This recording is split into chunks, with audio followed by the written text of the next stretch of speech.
Bismillahirrahmanirrahim. Alhamdulillahirabbil alamin wassalatu wassalamu ala asyrafil anbiya'i wal mursalin wa ala alihi wa sahbihi ajma'in. Subhanaka la ilma lana illa ma 'allamtana innaka antal alimul hakim. Rabbi shrah li sadri wa yassir li amri wa hlul 'uqdatam min lisani yafqahu qawli. Amma ba'd. Alhamdulillah ala ni'matil Islam, alhamdulillah ala ni'matil iman, wa kafa biha min ni'mah. Alhamdulillah, segala puji bagi Allah Subhanahu wa ta'ala. Di kesempatan hari ini kita kembali menjadi hamba-hamba Allah yang berjuang bersama-sama untuk memperjuangkan keluarga-keluarga yang harmonis, keluarga-keluarga ala Nabi Muhammad sallallahu alaihi wasallam, keluarga-keluarga yang mencontoh kepada kepribadian dari keluarga Nabi, anak kita seperti anak-anak Nabi, keluarga kita, suami kita seperti akhlaknya Nabi, orang-orang sekitar kita seperti sahabat-sahabatnya Nabi, manusia-manusia yang ada di sekitaran kita semisal dan semacam dengan keluarga-keluarga yang ada di sekitarannya Nabi Muhammad SAW.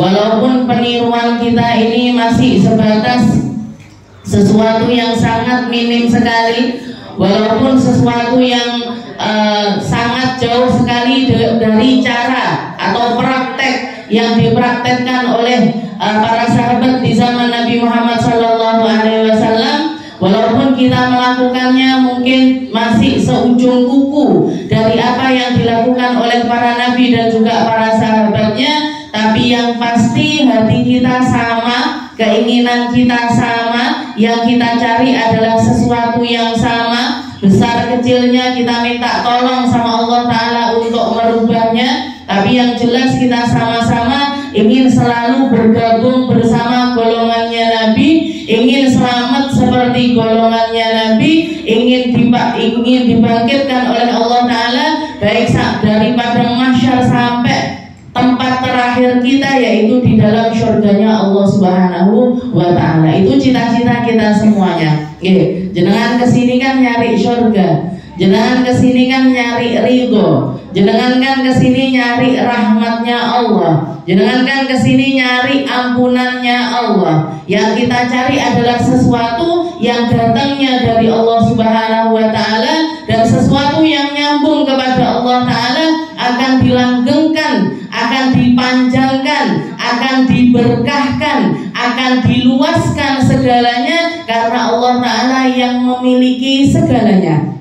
Karena Allah Ta'ala yang memiliki segalanya, yang mampu memberikan 1-2 hal kepada kita, juga mampu memberikan 10-20 kepada kita, yang mampu memberikan kenikmatan kita dengan kenikmatan-kenikmatan yang sampai kita tidak merasa kalau itu adalah sebuah kenikmatan, juga maha mampu untuk masukkan kita ke dalam surga meskipun tanpa cara-cara yang menyakitkan. Makanya diceritakan Nabi Muhammad SAW pernah mengatakan ketika mahsyar, orang-orang masih berada di padang mahsyar semuanya, mizan belum dilakukan, timbangan amal belum digerakkan, jembatan sirat belum dihamparkan, semua masih berkumpul di padang mahsyar. Tapi ternyata Nabi Muhammad SAW sudah menemukan orang-orang yang melakukan, istilahnya yang sudah menikmati kenikmatan surga. Ketika ditanya sama Nabi Muhammad, man antum, siapa kalian sehingga secepat ini Allah Ta'ala memasukkan kalian ke dalam surga? Maka mereka mengatakan, abadnallaha sirran, kami beribadah, kami memilih untuk beribadah kepada Allah Ta'ala secara sembunyi-sembunyi, maka Allah Ta'ala pun memasukkan kami ke dalam surga sembunyi-sembunyi. Kita sholat di saat semua orang masih tertidur, kita baca Al-Quran tanpa seorang pun yang mengetahuinya, kita bersedekah pakai tangan kanan, tangan kiri kita bahkan gak ngerti berapa nominal yang kita sedekahkan, kepada siapa kita menyedekahkannya, gak ngerti. Tangan kiri ini gak ngerti tentang ibadahnya tangan kanan. Serapat itu kalian, serapat itu mereka menutupi kebaikannya, mereka menutupinya selayaknya mereka menutupi keburukan-keburukan mereka, maka Allah Ta'ala pun memasukkan mereka ke dalam surga juga sembunyi-sembunyi, ndak ngomong-ngomong, ndak kabar-kabar. Haliannya orang masih di tempat di padang mahsyar, tapi mereka sudah menikmati kenikmatan surga. Semoga kita tergolong orang yang semacam itu. Semoga kita termasuk hamba-hamba yang dimasukkan sama Allah Ta'ala secara sembunyi-sembunyi, bila adabin, bila hisabin, tanpa adanya hisab, tanpa adanya azab, tanpa didahului kesulitan-kesulitan, sudah masuk duluan ke dalam surga. Apa berarti tidak dipertanyakan sama Allah Ta'ala Kak tentang kenikmatan-kenikmatannya? Ditanya, ditanya. Allah Subhanahu wa Ta'ala sudah mengatakan di dalam Al-Qur'an, di dalam Al-Qur'an dikatakan inna ilaina iyabahum thumma inna alaina hisabahum. Mereka semuanya, semua yang pernah aku hadirkan akan aku kembalikan juga kepadaku. Kita semuanya pernah dihidupkan sama Allah Ta'ala, dan setelah itu dimatikan oleh Allah Ta'ala, dan kita kembali kepada Allah Subhanahu wa Ta'ala. Wa inna alaina hisabahum. Dan mereka atas kami semua, atas kami juga yang akan menghisab mereka satu persatu. Hisab itu apa? Ditanya. Hisab itu adalah pertanyaan dari setiap detail perkara-perkara yang kita miliki, waktu-waktu yang kita habiskan, pikiran-pikiran yang terlintas pada pikiran kita, dan semua hal yang pernah kita lakukan di atas muka bumi ini, semuanya akan ditanya sama Allah Subhanahu wa Ta'ala. Jadi, tapi mereka semuanya didulukan. Ketika orang-orang masih ribut dengan panasnya padang mahsyar, capeknya nunggu di padang mahsyar, mereka sudah dihisab duluan, mereka sudah ditimbang duluan, mereka sudah melewati sirat duluan, sampai masuk ke dalam surganya Allah Ta'ala pun juga duluan. Moga-moga disik-disik itu tadi, yang duluan itu tadi. Karena kabarnya di padang mahsyar sekalipun, Allah Subhanahu wa Ta'ala pernah mengatakan kepada Nabi Adam dipanggil sama Allah Ta'ala. Setelah itu Nabi Adam, Allah Ta'ala mengatakan kepada Nabi Adam, ya Adam, wahai Adam, akhrij, keluarkan, sisihkan golongan manusia-manusia yang akan masuk ke dalam surga dan golongan manusia yang akan masuk ke dalam neraka. Maka Nabi Adam mengatakan, ya Rabb, kam adaduhum ya Rabb, berapa persentasenya ini, berapa ya Allah? Kalau saya mau nyisihkan ini yang ke surga dan ini yang ke neraka, berapa persenannya itu, berapa ya Allah? Maka Allah Subhanahu wa Ta'ala mengatakan 999 adalah penduduk neraka dan 1 diantaranya adalah penduduk surga. 1000 banding 1. Dari setiap 1000 orang, hanya 1 diantara mereka yang akan selamat masuk ke dalam surga. Makanya tidak heran, istilahnya agama Islam ini, orang-orang yang mempraktekkan agama Islam ini selalu golongan yang sedikit.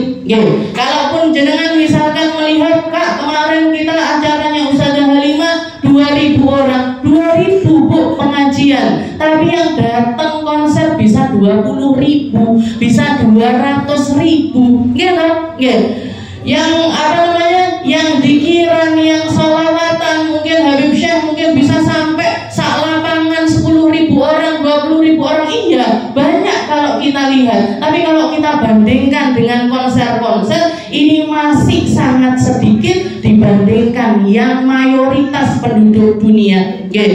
Orang-orang yang negara-negara yang berislam atau istilahnya menganut agama Islam ini secara keseluruhan di dunia, mereka tetap menjadi kaum minoritas, tetap menjadi kaum yang paling sedikit. Kenapa? Ya memang yang selamat ini sedikit dibandingkan yang tidak selamat.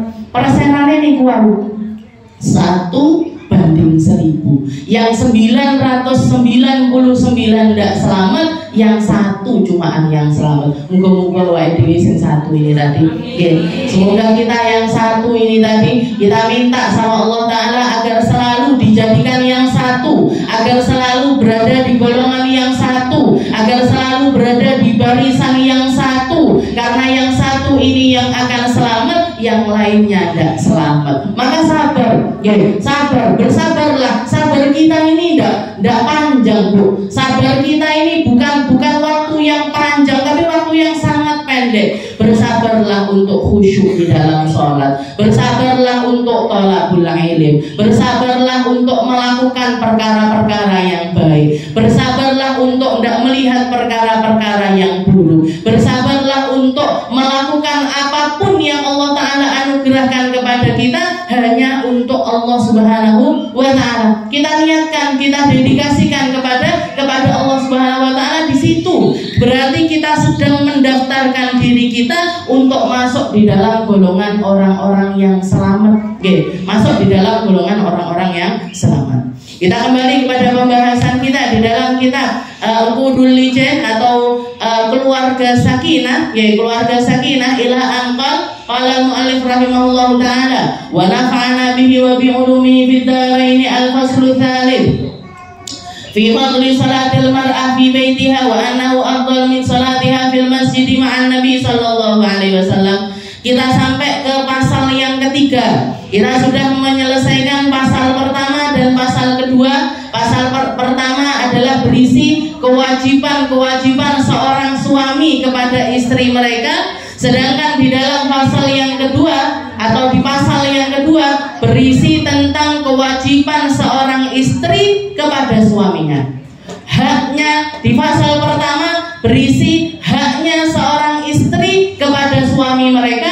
Di pasal kedua haknya seorang suami kepada istri mereka, di mana suami wajib nanggung ibadahnya istrinya, wajib mengajarkan setiap perkara-perkara yang berkaitan dengan agama, anaknya, istrinya, kakaknya yang perempuan atau siapapun yang perempuan di antara mereka harus difahamkan tentang perkara agama. Bukan cuma difahamkan, dibiayai, disangoni, dijaga. Ini kewajibannya para laki-laki. Karena Allah Subhanahu wa Ta'ala mengatakan ar-rijalu qawwamuna 'alan nisa. Para laki-laki itu memang orang-orang yang dikasih modal sama Allah Ta'ala untuk menjadi penjaga perempuan-perempuan mereka. Fisiknya dibedakan sama Allah Ta'ala, gitu. Kekarnya, tingginya. Biasanya kalau jenengan punya anak laki sama anak perempuan, yang pertama tinggi itu yang anak perempuan dulu. Tapi lama-lama diselip kambek sing laki, meskipun adiknya, meskipun dia adalah adiknya, tangannya lebih besar, belungnya lebih gede, nggak bisa dibohongi, suaranya lebih besar. Masih misalkan karena pergaulan, karena lingkungan dan lain sebagainya, akhirnya dia jadi laki-laki yang gemulai, tapi awalnya nggak bisa dibohongi badannya, meskipun dia operasi sana sini, kelelakiannya itu tetap ada pada diri mereka. Jadi yang terpenting kita sebagai orang tua adalah menumbuhkan anak-anak ini, baik itu laki-laki atau perempuan, sesuai dengan kodratnya mereka, sesuai dengan tumbuh kembangnya mereka. Kalau kita melihat anak laki-laki kita kok senengane kancanane karo wedok-wedok ya, kok sukanya gerumbul-gerumbulnya sama perempuan. Nah, ini harus diwaspadai, harus dikumpulkan sama laki-laki, harus didekatkan sama ayahnya, harus didekatkan sama pamannya, harus didekatkan sama laki-laki yang paling aman dengan mereka, sehingga mereka ada rasa, oh ini ayah saya ini loh, saya harus jadi seorang laki-laki seperti bapak saya harus jadi laki-laki seperti paman saya harus jadi laki-laki seperti keluarga saya yang laki-laki, yang istilahnya yang memang berwibawa dan lain sebagainya. Jadi anak laki-laki butuh sosok seorang laki-laki yang menjadi pengayomnya mereka, yang menjadi contoh bagi mereka. Sedangkan anak perempuan butuh sama ibunya. Kalau ibunya tidak ada, bibitnya. Kalau tidak ada bibitnya, kakaknya yang perempuan. Kalau tidak ada kakaknya, sepupunya yang perempuan atau ponakannya yang perempuan. Siapapun perempuan-perempuan yang bisa jadi figur bagi mereka itu, agar apa? Agar sisi keperempuanannya ini tumbuh dengan baik, laki-lakinya juga tumbuh dengan baik. Harus diwaspadai. Makanya ajarannya Nabi Muhammad SAW itu tidak pernah salah. Katanya Nabi, alimu auladakum as-shalah wa hum sab'a sinin. Ajarkan putri-putri atau anak-anak kalian untuk sholat ketika mereka masuk usia 7 tahun. 7 tahun harus dipahamkan tentang perkara sholat sesuai dengan gendernya mereka masing-masing. Lek lanang yo disarungi, lek wedok yo dirukui. Bukan terus yang laki pengen, bu aku kok seneng pakai mukena ya enggak apa-apa, kamu yo cantik ternyata pakai mukena. Jangan. Ini bledru ini. Yang kayak gini. Jadi kapan itu usia 7 tahun? Di bawah usia 7 tahun, apapun kata-kata mereka, apapun kata-kata mereka atau apapun permintaan mereka, jenengan turuti, ndak usah dimarahi, ndak usah dicetak, ndak usah dipukul, karena di usia di bawah 7 tahun itu mereka memang butuh untuk mengekspresikan dirinya istilahnya belum siap mereka untuk menerima penolakan, belum siap mereka untuk menanggung beban, istilahnya dimarahi dan lain sebagainya. Di bawah 7 tahun itu jangan. Tapi di atas 7 tahun mulai jenengan pahamkan dengan istilahnya dengan cara-cara yang agak di atasnya usia 7 tahun itu sudah silahkan. Baru di usia 7 tahun kita harus tegas sama mereka. Wadribu alaihim idza tarakuha. Katanya Nabi, kamu boleh mukul mereka kalau mereka sampai meninggalkan sholat dan usianya sudah di atas 10 tahun. Ini bukan cuma perkara sholat aja, Bu. Puasa juga seperti itu, penutupan aurat juga seperti itu di atas usia 10 tahun. Tapi mukulnya pun bukan pakai penjalin pakai sapu bukan.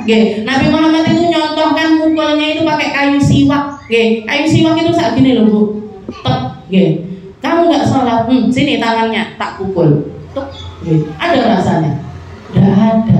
Tapi kalau jenengan ibu atau orang tua yang tidak pernah mukul mereka sama sekali sampai usia mereka 7 tahun, ini sudah sangat mengena, Bu. Tapi lek kecil dicetoti, dipukul pakai siwak, nggak ada rasanya. Nggak ada rasanya. Jadi ini pendidikannya Nabi Muhammad SAW. Dan satu lagi yang diwanti-wanti sama Nabi, wa farriqu alaihim fil madaji. Katanya Nabi, anak saudara sekalipun, kakak adik sekalipun, kalau mereka beda, yang satu laki satu perempuan, harus dipisah tempat tidurnya. Harus dipisah tempat tidurnya. Di usia 10 tahun itu harus pisah tempat tidur. Harus pisah tempat tidur. Kalau laki-laki sama perempuan harus sampai ke tingkat beda ruangan. Misal di rumah kamarnya cuma ada satu, misalkan gitu. Ya sudah, yang perempuan tidur di kamar, kakaknya tidur di luar, di ruang tamu atau di ruang tengah. Adanya dapur, ini gue pawon enggak apa-apa. Jangan kasih kloso, dikasih empuk-empukan di situ. Yang jelas harus pisah kamar. Tapi kalau sama-sama perempuan, harus ada batasnya. Misalkan kasurnya besar, harus ada tengah-tengahnya dikasih guling di tengahnya. Kalau bisa kecil-kecil tapi 2 atau kecil-kecil tingkat, seperti itu. Harus, walaupun perempuan sama perempuan harus dipisah. Karena anak usia 10 tahun itu mereka sudah bentar lagi bakalan biasanya kalau anak sekarang malah lebih cepat lagi. 9 tahun sudah mens, 9 tahun sudah mens, 10 tahun sudah mens. Zamannya jenengan dulu SMP biasanya baru menstruasi. Kan ada yang SMA baru menstruasi. Anak sekarang cepet sekali. 9 tahun, 10 tahun itu sudah banyak yang menstruasi. Jadi ini yang menyebabkan mereka harus dipisah. Karena ketika masuk usia balik, istilahnya usia balik itu, di dalam hati mereka, di dalam pikirannya sudah mulai matang. Hatinya juga mulai matang, sudah bukan usia anak-anak lagi. Mereka sudah bakalan ngelirik ke lawan jenis. Usia itu kan biasanya sudah tahu mana ganteng, mana jelek, sudah bisa bedakan mana yang rupawan, mana yang tidak rupawan, mana wah aku lebih senang sama ini, saya lebih senang sama ini. Biasanya sudah punya idola-idola, biasanya sudah senang sama lewat mana aja. Misalkan mereka hobinya di basket, yo idola sama para pebasket lawan jenisnya. Kalau mereka sukanya musik, ya senang sama penyanyi-penyanyi yang ganteng yang dipilih biasanya, gitu. Makanya penyanyi itu mesti kriterianya dua, nggak cuma suaranya bagus saja, mukanya harus sesuai standar. Kalau udah sesuai standar, diolah dulu biar caranya biar sesuai standar. Karena ini adalah dan Allah Subhanahu wa taala memang menjadikan itu sebagai daya tarik. Makanya kalau kita lihat Allah Subhanahu wa taala ketika mengutuskan para nabi, ketika mengutus para nabi, mereka selalu afsahuhum lisanan, yang lisannya paling fasih, yang badannya paling tegap, yang wajahnya paling rupawan. Itu semua nabi, semua rasul. Kenapa? Karena orang memang jibillahnya atau nama bawaannya seneng karo sing ganteng-ganteng. Jenengan lek ditanya senengan sing ganteng apa senengan sing elek? Senengan sing ganteng. Bapak-bapak kalau ditanya senengan yang cantik apa senengan yang ndak cantik? Senengan yang cantik. Masih umurnya 70 tahun. Delok iso milih iki sing ayu, iki sing gak teh ayu. Tahu, Dan itu memang jibillahnya manusia. Itu memang bawaannya manusia. Anak umur 10 tahun ke atas itu mulai ngerti hal-hal yang semacam itu. Makanya sama Nabi Muhammad farriqu alaihim fil madaji. Pisahkan. Pisahkan. Kalau laki-laki sama perempuan harus pisah ruangan. Kalau perempuan sama perempuan harus ada batasnya. Kakak yang sini, yang sebelah kanan, kasurnya besar. Kakak yang sebelah kanan, adiknya yang sebelah kiri. Seperti itu adanya.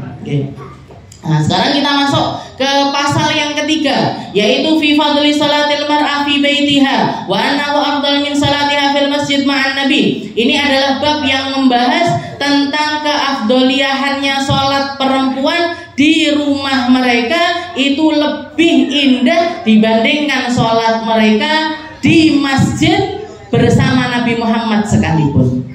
Bersama Nabi Muhammad sekalipun. Ini bab butuh rasa-rasa di dalam hati.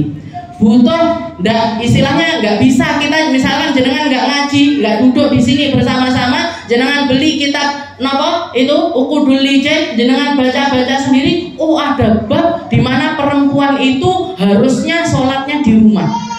Harusnya sholatnya di rumah. Bahkan sholatnya mereka di rumah lebih afdol, lebih berpahala ketimbang sholatnya mereka di masjid bersama Nabi Muhammad sekalipun. Nah ini kalau orang cuma baca tok, berarti salah aku lek sholat ke masjid. Berarti tidak boleh saya ke masjid. Berarti mendingan saya di dalam rumah. Seperti itu kan akhirnya kayak yang ditangkap. Padahal hal ini atau bab ini tidak sesimpel itu. Istilahnya tidak sesempit itu untuk kita memahaminya. Tidak sesempit itu untuk kita memahaminya karena perempuan di zamannya Nabi dengan perempuan di zaman ini cara muamalahnya itu sudah luar biasa berbeda.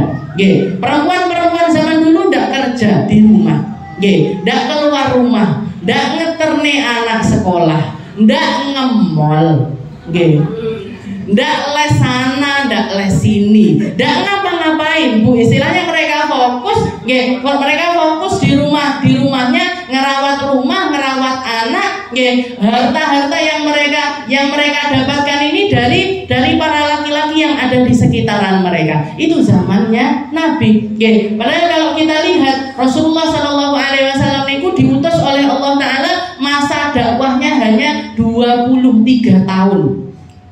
Masa dakwahnya Nabi itu 23 tahun. Tapi di dalam masa 23 tahun tersebut berarti Pak Presiden 4 periode, gitu. 4 periode, 23 tahun, bahkan 4 periode lebih. Jadi dalam masa 23 tahun itu Nabi Muhammad mampu membasmi penyembahan kepada berhala, mampu membasmi khamr, minuman keras, mampu membasmi pelacuran, mampu membasmi perkara-perkara yang menjadi problemnya manusia, yang mendatangkan segala keburukan kepada manusia. dibasmi sama Nabi Muhammad hanya dalam waktu 23 tahun. Dan seperti yang kita ketahui, Nabi Muhammad itu adalah sosok yang memperlakukan perempuan-perempuannya dengan sangat istimewa. Rasulullah niku memperlakukan istrinya, putrinya, ibunya ataupun orang-orang perempuan-perempuan yang ada di sekitarnya itu luar biasa istimewa. Sampai ketika ada seorang laki-laki nanya kepada Sayyidah Aisyah, wahai Aisyah, seperti apa kaifa halun Nabi fil bait? Seperti apa keadaannya Nabi di rumah itu, wahai Aisyah? Katanya Sayyidah Aisyah, ka'annahu mithlana. Beliau itu persis seperti kita. Jahit, kalau bajunya bolong dijahit dewe, kalau melihat ada yang kotor disapu, dipel, ndak nunggu. Wih kok ndak mau sapu, wih kok ndak mau rapi, iki kelambiku jahit no boten. Ini Nabi Muhammad.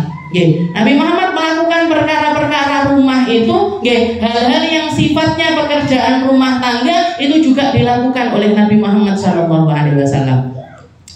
Jadi istilahnya perhatiannya Nabi, care-nya Nabi, rawatannya Nabi kepada para perempuan itu luar biasa indah. Luar biasa indah. Dan Nabi Muhammad kepengen, yang diinginkan oleh Nabi Muhammad, para laki-laki muslimin pun semacam itu kepada perempuan-perempuan mereka. Yang jaga, yang perhatian, yang sensitif, yang sensitif kepada para perempuan, itu yang diinginkan oleh Nabi Muhammad SAW. Jadi ketika Nabi Muhammad melarang para perempuan untuk sholat ke masjid, itu bukan demi para laki-lakinya, bukan, tapi karena saking sayangnya Nabi dengan para perempuan. Ketika Nabi Muhammad melarang para perempuan untuk bepergian sendirian di atas 2 marhalah, seperti di dalam hadis dikatakan la yahillu li imra'atin, tidak halal, haram hukumnya bagi seorang perempuan untuk bepergian dengan bepergian yang jauh tanpa didampingi oleh mahram mereka. Itu bukan demi siapa-siapa, tapi pendidikannya Nabi agar para laki-laki ini seperhatian itu dengan perempuan-perempuan mereka. Jadi misalkan ibunya mau pergi, saya pengen berangkat, orang Tulungagung misalkan, saya pengen berangkat ke Surabaya misalkan. Rasulullah itu pengennya apa? Salah satu, kalau bisa semuanya dari mahramnya ini, begitu ibunya ngomong saya pengen ke Surabaya, mereka bakalan sama saya ya bu, tak anter ya, mau naik apa? Misalkan ibunya bilang, aku tak naik kereta aja, ya sudah, ayo naik kereta sama saya. Begitu naik kereta, yang belikan tiket anaknya, yang bawakan tasnya anaknya, yang dudukkan nyilahkan duduk, bu duduknya di sini biar tidak deket-deket sama laki-laki, bu duduknya di sini, yang deket jendela biar bisa melihat pemandangan. Indah napa boten ngoten niku. Ketimbang perempuan ngotong-ngotong koper dewe, tuku tiket dewe, ini sendiri dan lain sebagainya. Orang sekarang, perempuan sekarang nganggapnya independen. Saya yang mampu segalanya, saya yang bisa segalanya, saya yang mandiri. Saya bukan mandiri, itu tidak diperhatikan sama laki-lakinya. Kakaknya tidak perhatian, bojone tidak perhatian, kakeknya tidak perhatian, mahramnya tidak ada yang perhatian sama perempuan tersebut. Justru kasihan, justru kasihan. Jadi ketika Nabi Muhammad mengajarkan kita tentang perkara-perkara yang semacam ini, yang harus ada di dalam hati kita, yang harus kita pasang di dalam hati kita, Nabi Muhammad mengucapkannya atas dasar cinta. Nabi Muhammad memberikan petuah-petuah yang semacam ini demi kehormatannya para perempuan, demi ketinggiannya para perempuan, demi keselamatannya para perempuan. Demi keselamatannya para perempuan. Cuman kadang-kadang perempuan ini, saya kadang-kadang ini rodok ngeyel. ngenyangan. Atau kadang-kadang ya, alah ini sudah nggak matuk sama zaman saya. Nah ini sudah tidak pas sama zaman saya. Padahal kalau keluarga kita atau lingkungan kita dididik dengan pendidikan Islam yang luar biasa indah, dengan pendidikan Islam yang luar biasa indah, hasilnya luar biasa menenteramkan, Bu. Hasilnya luar biasa menenteramkan. Tapi piye kadung nggak bisa, yo wis diterima ae. Kita hidup di negeri Indonesia di mana para laki-lakinya cuek-cuek, pilih dolanan game ketimbang ngeterne bojone pengajian, ketimbang ngeterne anak sekolah dan lain sebagainya, sudah diterima. Yang penting komunikasinya dijaga, yang penting keharmonisannya, istilahnya saling. Kalau misal istilahnya suami ndak perhatian, jenengan yang perhatian, jenengan yang perhatian, jenengan yang nanyakan, jenengan yang mengawasi dan lain sebagainya. Karena sebenarnya itu adalah tugasnya para laki-laki, dan harusnya anak laki-laki itu dididik hal semacam itu sedari kecil. Makanya salah satu sunnahnya Nabi Muhammad, anak laki-laki itu diajarkan perkara-perkara yang memang seharusnya dihandle sama mereka. Kayak misalkan ada lampu rusak, jangan langsung manggil tukang, ayo Pak naik benerin itu. Ada genteng melorot, ayo ini tangganya kakak yang naik. Tapi yuk jangan anak umur 2 tahun jangan suruh naik genteng. Istilahnya ketika mereka usianya sudah minimal itu tadi, usia 10 tahun, usia 9 tahun, yang sudah badannya sudah istilahnya tingginya juga sudah bisa lah, sudah bisa. Kalau ada rusak-rusaknya di rumah, jangan punya motor, jangan punya mobil, mereka yang suruh nyuci, jangan malah dibawa ke tukang cucian, mereka yang suruh nyuci. Ayo dibersihin itu ban-bannya, jangan yang mandori. Kalau bapaknya ndak ngambil peran sebagai seorang ayah, jangan yang ambil peran. Karena kalau saya lihat ibu berperan sebagai ayah itu bisa, tapi ayah berperan sebagai ibu itu banyak yang nggak bisa. Jangan ambil peran itu, biar ngerti. Di dalam rumah pun, istilahnya jangan kalau misalkan jangan ngasih tugas-tugas kepada anak perempuan, anak perempuan yang bagian nyuci piring, anak perempuan bagian nyapu, bagian ngepel, jangan terus anak laki-lakinya nggak kerja apa-apa, yang ngelap-lap kaca, kakaknya yang laki, yang ngurusi kebun, kakaknya yang laki, yang ngurusi motor, mobil, kakaknya yang laki. Nah, biar yang perempuan tidak merasa kalau mereka kok aku sing disuruh kerja, yang laki-laki enggak. Jadi seperti itu. Jadi yang harus kita tanamkan ketika kita mendengar hadis-hadis yang semacam ini, yang berkaitan dengan hukum-hukum yang khusus kepada para perempuan, bahkan yang dibahas di dalam kitab Uqudul Lijan ini adalah tentang perkara sholatnya, bahwasanya sholatnya seorang perempuan di rumahnya itu lebih afdol ketimbang sholat mereka di masjid. Bahkan bersama Nabi Muhammad sekalipun masih afdolan mereka sholat di rumah. Itu semuanya demi penjagaannya para perempuan. Hadisnya seperti apa? Ruya an imra'atin Hamidus Sa'idi, diriwayatkan dari istrinya Hamid As-Sa'idi, nasabuhu ila Bani Sa'idah kaum minal Khazraj. Jadi seorang perempuan Ansar, jadi ada seorang perempuan ahli Madinah, seorang perempuan Ansar, annaha ja'at ila Nabi sallallahu alaihi wasallam faqalat, beliau mendatangi Nabi Muhammad sallallahu alaihi wasallam, setelah itu mengatakan, ya Rasulullah, ya Rasul, inni uhibbus salah ma'ak. Saya itu seneng banget sholat sama jenengan ya Rasul. Katanya perempuan Ansar ini tadi. Jadi beliau mengatakan, ya Rasul, saya itu seneng banget sholat sama jenengan. Saya senang banget sholat menjadi makmum di masjidnya Nabi Muhammad sallallahu alaihi wasallam. Faqala sallallahu alaihi wasallam, maka Nabi Muhammad mengatakan, alimtu annaki tuhibbinas shalah ma'i. Wahai perempuan Ansar, saya tahu persis bahwasanya kamu itu sangat senang sholat bersama saya di Masjid Nabawi. Akan tetapi wasalatuki fi baitiki khairun min salatiki fi hujratik. Ketahuilah, tak akan tetapi wahai perempuan, sesungguhnya salatmu di tempat paling terpencil di kamarmu itu jauh lebih afdal ketimbang salatmu di kamarmu. Jadi misalkan jenengan punya kamar, biasa sholat di kamar, setelah itu bikin tempat khusus ma'bad atau tempat khusus yang kita khususkan sing paling delik dari kamar itu tadi, misalkan di belakang lemari, ya enggak di belakangnya banget, istilahnya di sampingnya lemari, seperti itu yang orang kalau buka kamar sekiranya enggak langsung ngelihat ke arah kita, itu jauh lebih afdal ketimbang sholat kamu di tengah-tengah kamar.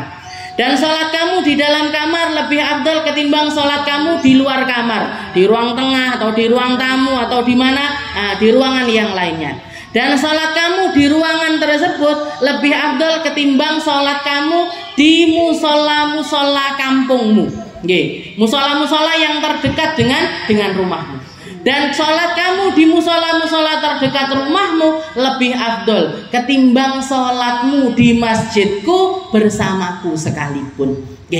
Berarti maksudnya Nabi apa? Perempuan itu harusnya paling afdolnya yang paling tersembunyi, yang paling ndak ketok, yang paling ndak ketok.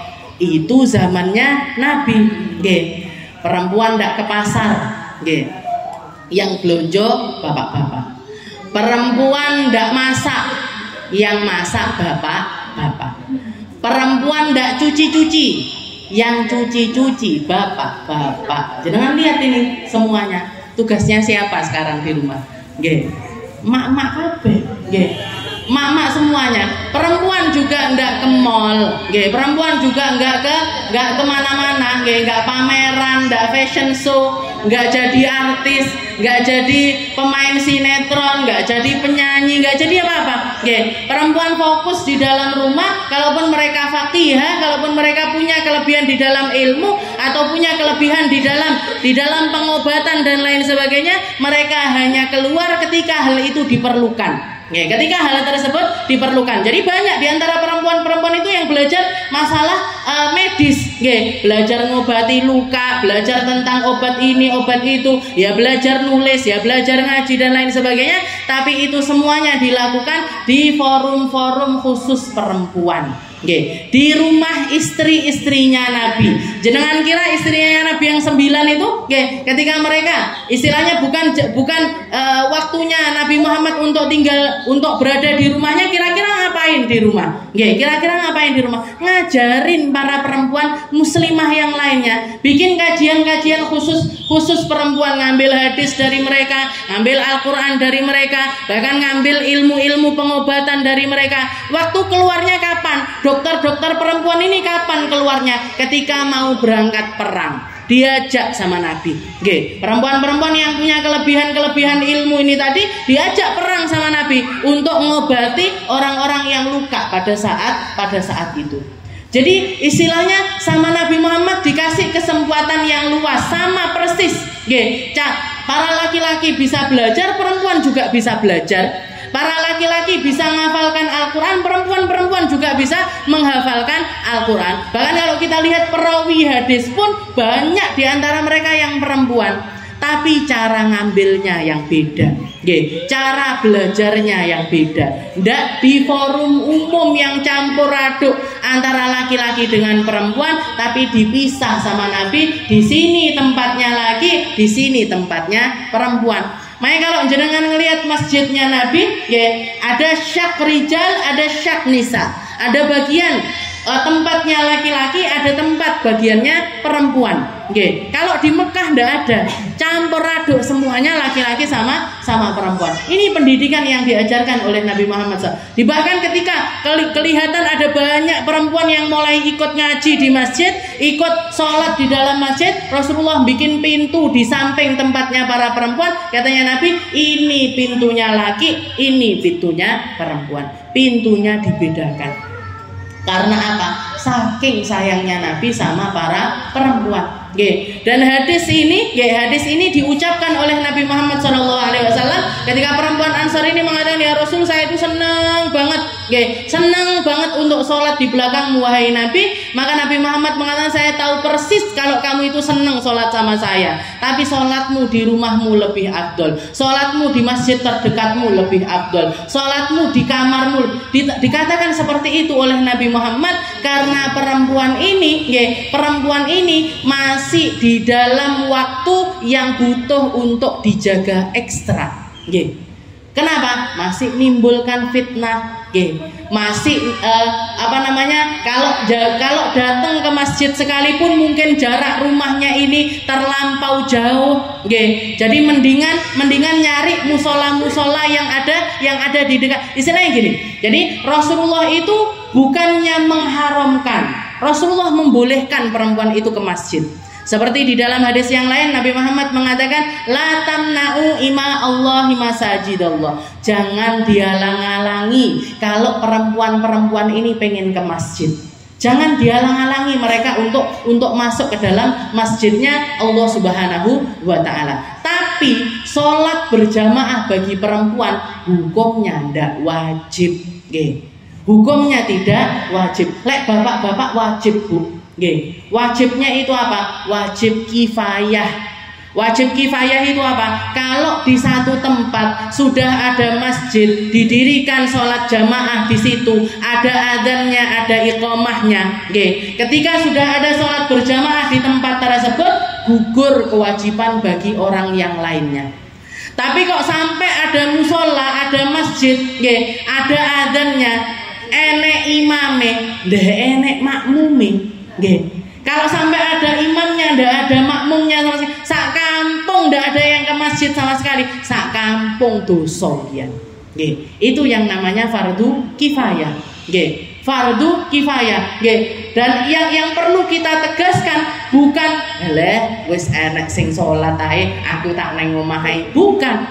Jadilah kamu orang yang pertama kali salat, jadilah kamu yang ahli masjid, jadilah kamu yang melaksanakan salat itu di masjid itu untuk laki-laki. Jadi hukumnya sholat jamaah itu kalau sholat fardu, subuh, duhur, asar, maghrib, isya, bagi laki-laki fardu kifayah, bagi perempuan hukumnya sunnah. Kalau sholat sunnah, duha, tahajud, qabliyah, ba'diyah dan lain sebagainya, itu baik laki-laki ataupun perempuan, afdolnya di dalam rumah.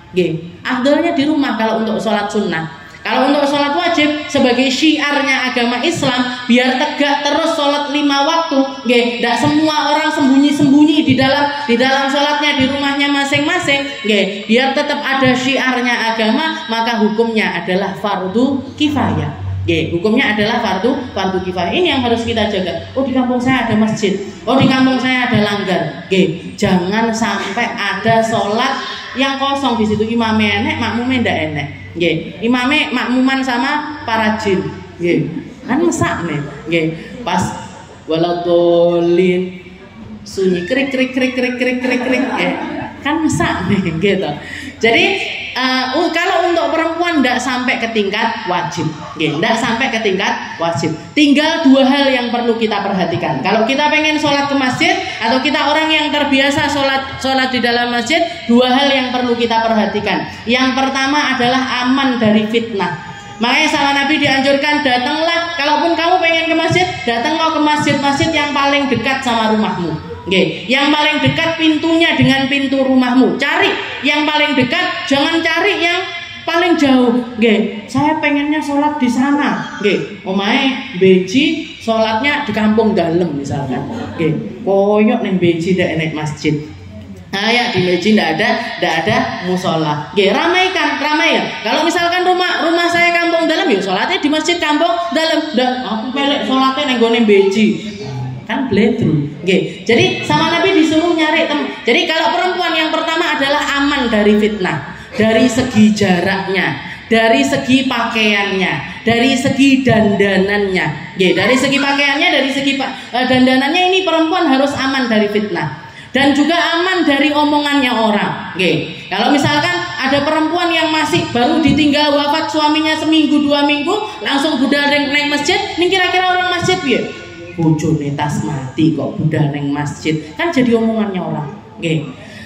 Atau istilahnya masjid itu masjid yang satirnya tidak terlalu mumpuni, sehingga jamaah perempuan sama jamaah laki-laki itu kelihatan masihan. Jadi situasi dan kondisi berlaku di situ. Situasi dan kondisi berlaku di situ. Jadi yang pertama adalah aman fitnah. Yang kedua apa? Yang kedua kita orang yang bisa menjaga adab di dalam masjid. Nggih, iso jaga adab di dalam masjid, bisa jaga kebersihannya masjid, ngikuti aturan yang ada di dalam masjid. Misalkan masjidnya nyediakan ada kopi, ada teh, nggih, ada kopi, ada teh, bebas siapa yang mau minum di situ. Nggih, jenengan ikut ke situ. Sak kotak, sak teh digomble. Nggih. Kopine sak renteng dibawa pulang. Nggih, ini kan ndak ada adabnya. Nggih, di situ memang ndak ada tulisannya satu orang satu saset atau satu orang satu gelas, ndak ada aturannya seperti itu. Tapi ojo digomuleh, Bu. Nggih, bukan berarti bisa dimiliki jadi hak milik kita. Duwe masjid ae, ndak boleh. Nggih, disediakan minuman misalkan di situ, ya ambil secukupnya, satu orang satu gelas. Nggih, satu orang satu botol. Wah, terus diringkesi pas nang omahku aku entek boleh. Ini yang bikin. Jadi dua hal yang perlu kita perhatikan. Aman dari fitnah. Yang kedua, kita adalah orang yang bisa menjaga adab.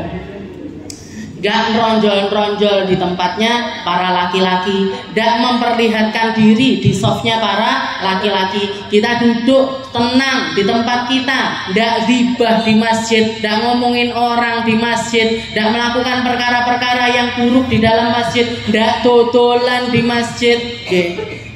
Mumpung sholat subuh iki bar iki rame iki, tak nggawa jilbab neng masjid. Katanya Nabi, kalau ada kelihatan orang bawa dagangan di dalam masjid, katanya Nabi, doakan biar dagangannya ndak barokah, doakan biar dagangannya ndak payu, doakan biar dagangannya ini ndak laku. Kenapa? Bahkan sampai di dalam masjid sekalipun yang dipikirannya tentang masalah dunia. Kok tentang masalah transaksi duniawi. Fokuskan dirimu di mana. Jadi semuanya ada tempatnya.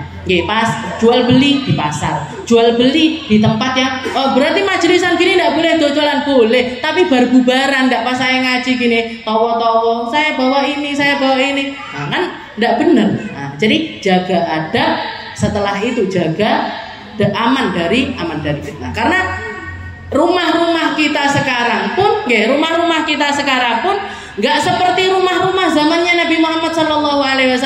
Zamannya Nabi tidak ada HP, zamannya Nabi tidak ada televisi.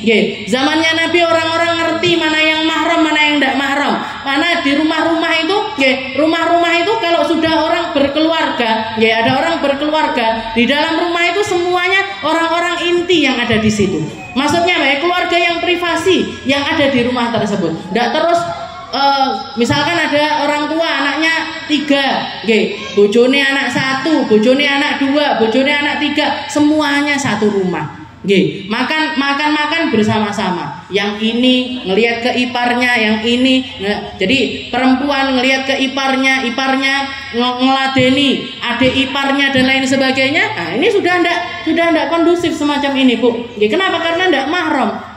Kebanyak kejadian-kejadian ndak diinginkan karena orang-orang masih melakukan hal-hal yang semacam itu. Itu zamannya Nabi ndak ada. Orang kalau sudah nikah, ya sebaiknya rumah sendiri walaupun ngontrak. Walaupun belum bisa beli rumah, mendingan ngontrak. Tapi rumah itu terjaga dari orang-orang yang bukan mahram. Habis itu tidak ada TV. Sehingga apa? Sehingga nggak ada sholat ngenteni iklan dhisik, nggak ada ceritanya kayak gitu. Bahkan kalau kita lihat istri-istrinya Nabi, sholatnya semuanya juga di dalam masjid, di masjidnya Nabi. Kenapa? Karena rumahnya nempel sama masjid. Berarti apa? Perempuan sholat di masjid itu boleh, tapi itu tadi syarat dan ketentuan berlaku. SK, ada SK-nya. Syaratnya dia aman dari fitnah, tidak jadi omongannya orang, aman pulang perginya, ada istilahnya tidak sampai ke tingkat bikin biduh kalau dia itu berangkat ke masjid. Terus dia adalah perempuan yang ngerti adab, paham adab, sehingga bisa jaga tempat tersebut. Jadi ini yang diajarkan oleh Nabi Muhammad SAW. Jadi dari hadis ini kita belajar banyak. Segitu perhatiannya Nabi kepada kaum perempuan, sehingga Nabi Muhammad mengisyaratkan perempuan itu harusnya tempatnya di rumah, perempuan itu harusnya dibiayai, laki-laki sekitarnya perempuan itu harusnya amat sangat perhatian kepada setiap perempuan yang menjadi tanggungannya mereka. Ya, yang jadi perempuan itu selalu ditanggung, Bu. Tidak ada perempuan tidak ada di tanggungannya orang lain, itu tidak ada. Perempuan tidak bisa nikah sendiri, harus dinikahkan. Laki-laki bebas, dia mau nikah, istilahnya mau nikah, tidak omong-omong siapa-siapa, mau nikah. Napa qabil tu nikah taswijah bi mahril madkur, terserah dia. Tapi perempuan, kalau bapaknya ndak ada, kakeknya. Kakek bapaknya ndak ada, pamannya. Pamannya ndak ada, istilah saudara laki-lakinya dulu. Saudara laki-lakinya ndak ada, pamannya. Pamannya ndak ada, ponakannya. Selalu ada di tanggungannya orang. Ketika kecil ditanggung bapaknya. Ketika sudah menikah ditanggung suaminya. Suaminya sudah tidak ada jadi janda, ditanggung sama saudara laki-lakinya atau pamannya dan lain sebagainya. Selalu ada di bawah naungannya laki-laki. Selalu ada di bawah tanggungannya para laki-laki. Jadi sebenarnya yang ingin dihidupkan sama Nabi adalah jiwa-jiwa para laki-laki agar lebih care sama perempuan-perempuannya, biar lebih perhatian kepada mereka, biar menjaga dengan ekstra kepada para perempuannya. Dan perempuannya dipahamkan biar tidak ngeyel ketika diperlakukan seperti itu oleh para laki. Tos aku kuat kok nggowo dhewe. Bisa aku beli tiket sendiri. Bisa, iya memang bisa. Tapi ini adalah bentuk perhatiannya para laki-laki kepada mereka. Tapi tidak ada salahnya jenengan belajar perkara-perkara yang semacam itu, tidak ada salahnya. Perempuan ikut di dalam bisnis, biar apa? Biar kalau terjadi sesuatu di bisnis ini, misalkan suaminya meninggal, dia sudah bisa tampil juga untuk nge-handle bisnis tersebut. Jenengan berangkat ke sana ke sini, ketika misalkan biasa dibelikan seperti itu, jenengan lihat piye to asline carane. Aku juga pengen bisa sendiri. Kenapa? Kalau sewaktu-waktu tidak ada yang bisa belikan, kita bisa beli sendiri. Jadi istilahnya tidak ada salahnya jenengan belajar semacam itu juga tidak ada salahnya, karena istri-istrinya Nabi juga banyak diantara mereka yang diajari. Seperti Sayyidah Zainab belajar jahit. Sehingga apa katanya Nabi, nanti yang pertama kali nyusul aku dari istri-istriku adalah dia yang tangannya paling panjang. Para sahabat ini istilahnya para istrinya Nabi sopo sing tangannya paling dawa. Ternyata yang pertama kali meninggal setelah Nabi adalah Sayyidah Zainab. Setelah dilihat maksudnya Nabi yang tangannya paling panjang ini adalah yang paling banyak sedekahnya. Dan sedekahnya beliau bukan dari siapapun, tapi hasil dari jerih payahnya sendiri. Beliau jahit, nerima jahitan, dapat upah dari situ, disedekahkan. Berarti apa? Tidak apa-apa. Perempuan kerja, perempuan berprofesi, perempuan punya kerjaan produktif dan lain sebagainya, boleh. Tapi perempuan tetap harus sadar tentang keperempuanannya mereka. Tentang keperempuanannya mereka, tentang bahwa mereka ini dijaga, tentang bahwasanya Nabi Muhammad ini punya syariat khusus untuk menghormati mereka, untuk menjaga mereka, bukan untuk menghinakan mereka, bukan untuk menganggap mereka rendah, bukan untuk menganggap mereka ini tercela dan lain sebagainya, enggak. Tapi Nabi Muhammad ngangkat harkat dan juga martabatnya seorang perempuan. Mungkin-mungkin kita semuanya sama Allah Ta'ala dikasih hati yang ngerti, dikasih hati yang paham, dikasih hati yang bisa nerima dengan setiap syariat yang diajarkan oleh Nabi Muhammad SAW, dan kita menjalankannya sesuai dengan keadaan kita masing-masing, sesuai dengan kapasitas kita masing-masing, sesuai dengan kemampuan kita masing-masing, sehingga setiap apa yang kita lakukan ini semuanya mendatangkan ridhonya Allah, mendatangkan rahmatnya Allah, mendatangkan berkahnya Allah Ta'ala, terkhusus untuk diri kita pribadi, juga kepada anak-anak kita, keluarga kita, orang-orang terdekat kita, semuanya ada di dalam lingkungan rahmatnya Allah Subhanahu wa ta'ala. Ala hadhihi niyyah wa ala niyatin salihah wa ila hadratin Nabi Muhammad sallallahu alaihi wasallam bisirril Fatihah.